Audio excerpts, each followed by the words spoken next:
Iran की drone site पर America ने हमला किया। लॉन्च के दौरान ड्रोन साइट पर अमेरिका की तरफ से हमला किया गया। अमेरिकी सेना ने एक वीडियो जारी कर इस हमले का वीडियो, ये देखिए आप, यहां पर आपको ड्रोन दिखाई दे रहे हैं।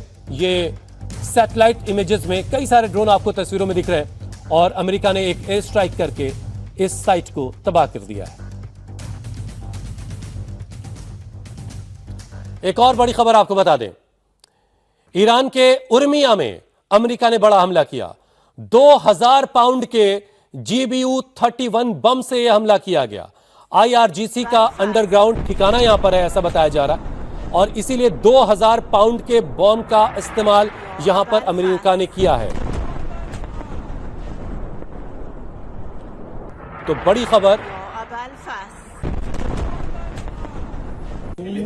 IRGC के जो अंडरग्राउंड टनल्स हैं, जो अंडरग्राउंड आर्सेनल की जगह है, वो अमेरिका और ईरान टारगेट कर रहा है। 2000 पाउंड का GBU-31 बम ये गिराया गया और IRGC का अंडरग्राउंड ठिकाना टारगेट था अमेरिका का। ईरान के उर्मिया में ये अमेरिका ने बड़ा हमला किया। देखिए यहाँ बस यहाँ फुल एक्टिव हो, देखो बोला था ये बंद हुआ है।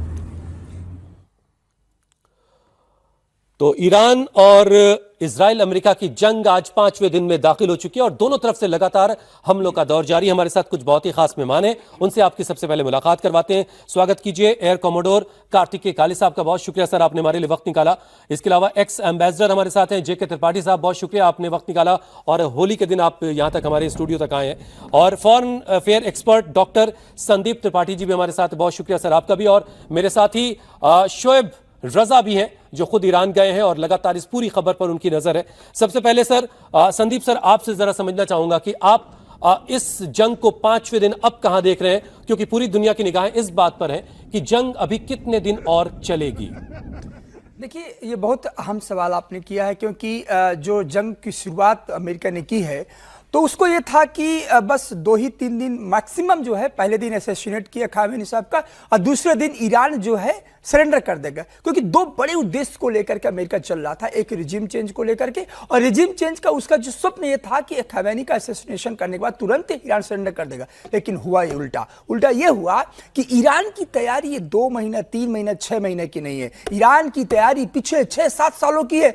और उसने ईरान बार बार कहा कि अब ईरान अपना असली चेहरा दिखाएगा। और इसी कारण आप देखिए कि मार्को रूबियो और ट्रंप दोनों के स्टेटमेंट में एक अंतर्द्वंद दिख रहा है। ट्रंप कह रहे हैं कि अभी हम ट्रूप्स ऑन ग्राउंड करेंगे, मार्को रूबियो कह रहे हो कि इजराइल ने हमें झोंक दिया है। ये जो तनाव है, ये जो डिलेमा है, ये जो संशय अमेरिका का इस बात को संकेत करता है कि अब ईरान मात्र 4 दिनों में अमेरिका को घुटने में टेक दिया है। जो ईरान को अंडरएस्टिमेट कर रहे थे कि ईरान के पास अमेरिका घुटने पर आ गया, आप ये कह रहे हैं? जी, ऑफ कोर्स। आप देखिए, दुबई को देखिए, दोहा को देखिए, सऊदी को देखिए, उसकी जहां सैटेलाइट स्टेट है, इनको तबाह कर दिया, इनके कंसुलेट पर अटैक किया, इनके रियल जो इंफ्रास्ट्रक्चर थे वहां पर। युद्ध होता क्या है, आपको चुनौती दे रहा है। आपने तो सोचा था कि 2 दिन में खत्म कर देंगे, लेकिन अभी भी ईरान इनके ताबूत पर कील गाड़ रहा है। काले सर, आप तो एयर कॉमोडोर हैं, आप जरा बेहतर तरीके से बता पाएंगे जिस तरह की जंग अभी चल रही है। एक तरफ से ड्रोन और मिसाइलों से हमला हो रहा है, दूसरी तरफ फाइटर जेट्स हैं, हाई एंड के फाइटर जेट्स हैं जो ईरान के अंदर लगातार बमबारी कर रहे हैं और उनके ठिकानों को, जहां पर उनके आर्सेनल्स हैं, जहां पर उनके मिसाइलों का स्टोर है या फिर उनके ड्रोन के स्टोर है, उनको टारगेट करने का दावा किया जा रहा है। अभी तक आप अमेरिका का अचीवमेंट क्या देख रहे हैं? अमेरिका और इजराइल ने कितना अचीव कर लिया ईरान के अंदर? देखिए, as per the original plan, जो मुझे लगता है जो उनका ओरिजिनल प्लान था, जिसमें ट्रंप ने बोला था कि 4 दिन की लड़ाई ये मैक्सिमम चलेगी, उसमें बेसिकली यही था कि पहले दिन वो लोग सिविल और मिलिट्री इंफ्रास्ट्रक्चर और लीडरशिप को टारगेट करेंगे।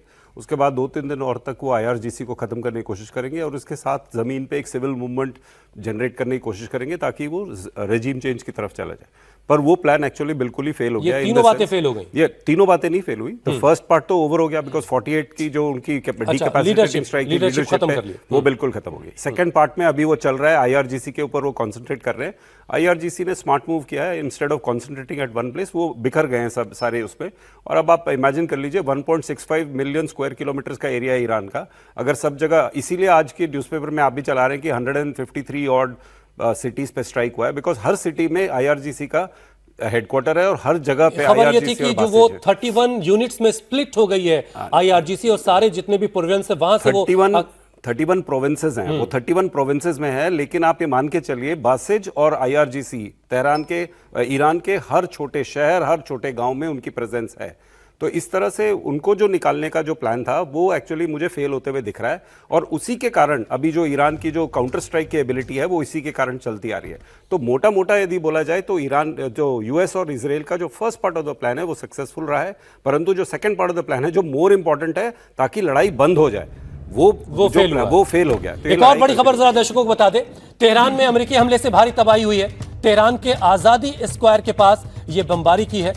मेहराबाद में जो एयरपोर्ट है उसको टारगेट किया है। इसके अलावा जो आजादी स्क्वायर है, एक बहुत खास इमारत तेहरान की और ईरान की जो सिंबल है, ईरान की पहचान है वहां की, ये आजादी स्क्वायर, वहां पर ये हमला किया है। कुछ आप तस्वीरें देख रहे हैं, लोग जख्मी हालत में दिखाई दे रहे हैं। कई गाड़ियों को नुकसान पहुंचा है जो उस रास्ते से गुजर रहे होंगे।